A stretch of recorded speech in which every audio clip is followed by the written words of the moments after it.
esse é mais um bate-papo acadêmico e hoje recebendo aqui a Osanira, que é psicóloga e pesquisa sobre a relação entre o suicídio e os transtornos psicológicos. Como é que se dá essa relação, a partir dos seus estudos, é óbvio, entre suicídio e transtorno psicológico? Qual é o nexo? Bom, em virtude do crescimento tanto do número de suicídio como também do número de transtornos psicológicos, eu busquei conhecer um pouco mais sobre os transtornos psicológicos que mais estavam associados ao suicídio, pelo fato de se buscar tanto um tratamento adequado, buscar também um diagnóstico adequado para que esses transtornos, como por exemplo a depressão, que é o que mais aparece na pesquisa, ele seja bem diagnosticado e bem tratado. E assim a gente pode fortalecer o sujeito e, consequentemente, também reduzir o número de suicídio. Além da depressão, quais são os outros transtornos que podem que podem se relacionar com o suicídio? Bom, existem vários, né? No artigo eu elenquei apenas a depressão, que foi o que mais apareceu. Coloquei também alguns transtornos de ansiedade, como, por exemplo, toque. Coloquei esquizofrenia. Então, assim, são vários, tem todo um leque, mas eu elenquei apenas os principais, né? Dentre eles também está o transtorno obsessivo-compulsivo, né, e o transtorno bipolar. Só um parêntese para a depressão Sim. e o transtorno bipolar, que eles têm algumas semelhanças e é necessário que o profissional ele faça um bom diagnóstico disso, da depressão e do transtorno bipolar, para que assim o tratamento ele também seja mais eficaz, mais eficiente. Mas me diga uma coisa, qual é o quadro geral do suicídio hoje? Ele de fato acontece em grandes proporções? E nós aqui no Nordeste, em Teresina, qual é a nossa situação nesse triste, nesse ranking infeliz? Pois é, o Brasil ele está em 8º lugar, né? A gente vê esse dado crescendo cada vez mais. A gente vê dados bem atuais do Botega dizendo que o suicídio ele está sendo a segunda causa de morte entre jovens de 15 a 25 anos. A gente vê isso também em Teresina, né? O número de suicídio muito grande entre jovens. Daí a gente não vai fazer diferenciação nenhuma porque atinge todas as classes, atinge todas as Não religiões. existe um segmento específico, então. Não existe um segmento específico que eu possa dizer, não, é tal classe social, é tal religião que é mais afetada. Não, ele está de uma forma assim bem abrangente, né? E que leva até nós pensarmos e refletirmos como é que o sujeito ele está vivendo hoje. Que sentido e que significado que as pessoas elas estão atribuindo à vida para que no auge da juventude elas escolham por fim a essa vida, né? Como é que nós estamos vivendo? Pronto, legal nisso, porque tratar dessa questão, as ciências sociais estudaram isso Sim. por muito tempo, Durkheim, Marx, tentaram encontrar explicações para o suicídio sem negligenciar a formação social do sujeito, entendendo que cada caso é um caso, mas em alguns momentos parecia que existia exclusivamente a necessidade de encerrar com a própria vida. E enquanto os estudos mostram que não é só isso, o suicida ele tenta encerrar o mal, em alguns casos, e não a própria vida. Como é isso? Quando ele comete suicídio, ele quer acabar com ele ou com o sofrimento dele? Bom, essa pergunta é muito importante. Uma suicidologista brasileira, Karen Nakajima, ela fala sobre isso, né? E que o sujeito, na tentativa de acabar, de exterminar com um sofrimento, com uma dor, com uma depressão, com uma crise, né? Ele acaba acabando com o todo mesmo, né? Findando o todo.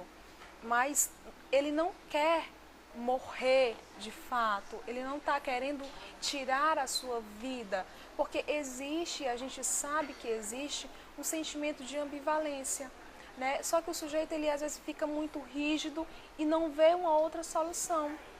E a solução que ele vê, a escolha que ele tem de acabar com aquela dor ou de buscar outras alternativas é tirando a vida, o todo. Nós sabemos que hoje a sociedade ela valoriza muito mais o ter do que o ser. Isso. a gente vê as famílias juntas, mas não unidas. Às vezes estão juntas no mesmo local, no mesmo ambiente, mas cada um está no seu mundo. O sujeito está vivendo isolado, mesmo tendo 10 mil amigos no Facebook, 5 mil amigos nas redes sociais. Isso é um fato. A gente vê também que hoje existem, pelo menos eu recebo muito no trabalho clínico, muitos problemas familiares, né? E que a família, nós sabemos isso, é indiscutível, ela é a base de sustentação do sujeito. Então, se existem problemas começando daí, esse sujeito, ele tende a ficar mesmo meio que perdido, onde o mundo ele não vai acolher. A sociedade está aí para ditar, para julgar, para colocar o que é dela, né? E nós vemos o adoecimento.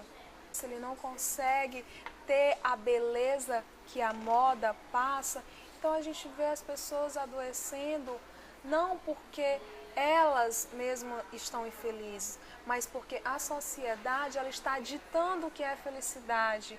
E o padrão de felicidade leva ao adoecimento. Exatamente. E normalmente essa felicidade está arraigada com o ter, né? Não se valoriza o ser, se valoriza o ter. O que a sociedade diz, o que o mundo diz. E se nós não seguirmos, estamos sendo taxados de loucos ou diferentes. Dentro dessa realidade, desse modo de vida baseado em padrões de consumo extremos, a gente vive também esses adoecimentos por transtorno e etc. no mundo do trabalho. O ambiente de trabalho é super competitivo, são comuns os casos de assédio, as jornadas também são muito puxadas, a pressão pelo resultado é muito grande. Existe relação entre essa cobrança extremada no ambiente do trabalho e esse tipo de adoecimento e consequentemente, em alguns casos, suicídio? Sim, o que nós sabemos, o que eu posso afirmar é que existem sim transtornos relacionados ao trabalho, né? Justamente essa sobrecarga que o trabalhador ele enfrenta. Eu não tenho como trazer de uma forma ampla nesse aspecto que você está colocando, porque o que eu posso afirmar é que os transtornos eles podem sim deixar o sujeito mais vulnerável ao suicídio. Eu não posso dizer que, se tem um transtorno mental, vai cometer direta, né? Exatamente, vai se suicidar. Não, eu não posso afirmar isso de uma forma direta, mas podem deixar o sujeito mais suscetível, mais fragilizado, mais debilitado para um sentimento de desesperança e, consequentemente, um suicídio. Ok. A ciência ela avançou muito, sobretudo depois das neurociências para cá, o conhecimento sobre esse tipo de adoecimento, ele também avançou muito. Avançou mais do que a capacidade da população de conhecer esses avanços, essas conquistas do mundo científico, sobretudo na área de vocês. E termina que em alguns lugares existe muito preconceito. Existe muito preconceito para com os transtornos e muito preconceito para com o suicida, a família do suicida. Como é que você vê isso? Isso já entra um pouco na pós-venção, né? Que já é após um suicídio, quem sofre muito é a família. Por conta de todo o preconceito, a sociedade vai cobrar explicações da família, vai culpá-la, vai dizer que não cuidou, que não olhou, que não orientou. Quando nós sabemos que não é verdade, né? Como você já falou, de todo o preconceito, de todo o estigma que já existe em torno, às vezes a pessoa ela tem ali um transtorno mental, às vezes foi diagnosticado, mas não se busca um tratamento, não se busca uma ajuda da forma correta, da forma mais eficaz. Por quê? Porque se tem preconceito, o preconceito, a limitação, ela começa já aí. Ela começa no momento não aceitar, né? Em que a pessoa, exatamente, no momento em que a pessoa ela não aceita o que está se passando com ela e assim ela não se disponibiliza para se autoajudar. A família não pode negligenciar nenhum sinal de alerta.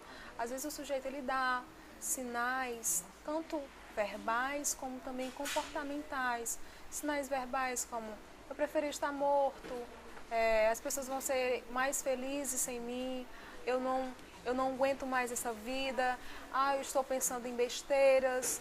Então, tudo Ele isso... considera a possibilidade e previamente ele começa a revelar isso. Exatamente, né? Porque a pessoa fala daquilo que está dentro dela, daquilo que está passando dentro dela. Então, por mais que ela esconda, por mais que ela não fale, às vezes você pode sim pegar esses sinais verbais e daí fazer uma investigação.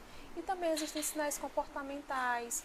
A pessoa, muitas vezes, ela já tem um plano, né? Ela já está com uma ideação, e aí ela faz um testamento, ela organiza as coisas da família, porque é uma forma dela estar se despedindo das pessoas que estão com ela. E aí, se a família ou amigo ou quem estiver perto estiver atento a isso, pode investigar mais e procurar uma ajuda especializada. Uma palavra de ordem nesse caso é não negligenciar os sinais. Isso. Não pecar por omissão. Exatamente. Não se pode negligenciar, por mínimo que seja, porque existe até um mito em redor disso. Não, a pessoa que fala, ela não se suicida. É mentira, é um mito, certo? Às vezes, o falar é uma forma de pedir ajuda, de pedir socorro, e isso não pode ser negligenciado de forma alguma. Ainda sobre a ideia de mito, quem tentou se suicidar uma vez, tentará de novo? Sim, pode sim tentar novamente, mas a gente sabe também que se uma vez suicida, sempre suicida. Não, tem pessoas que buscam ajuda, que buscam tratamento. Diante de uma intervenção adequada. Diante de uma boa intervenção, de um bom tratamento, ela consegue sim ressignificar a sua vida e buscar outras possibilidades, outras formas de dar sentido à sua existência. Ok, muito bom, Ozanira. Esse foi mais um bate-papo acadêmico, hoje tratando sobre a relação suicídio e transtornos psicológicos com a psicóloga Ozanira, direto da livraria universitária, que nos cedeu muito gentilmente esse espaço. E nós lembramos que na semana que vem nós temos mais um bate-papo acadêmico.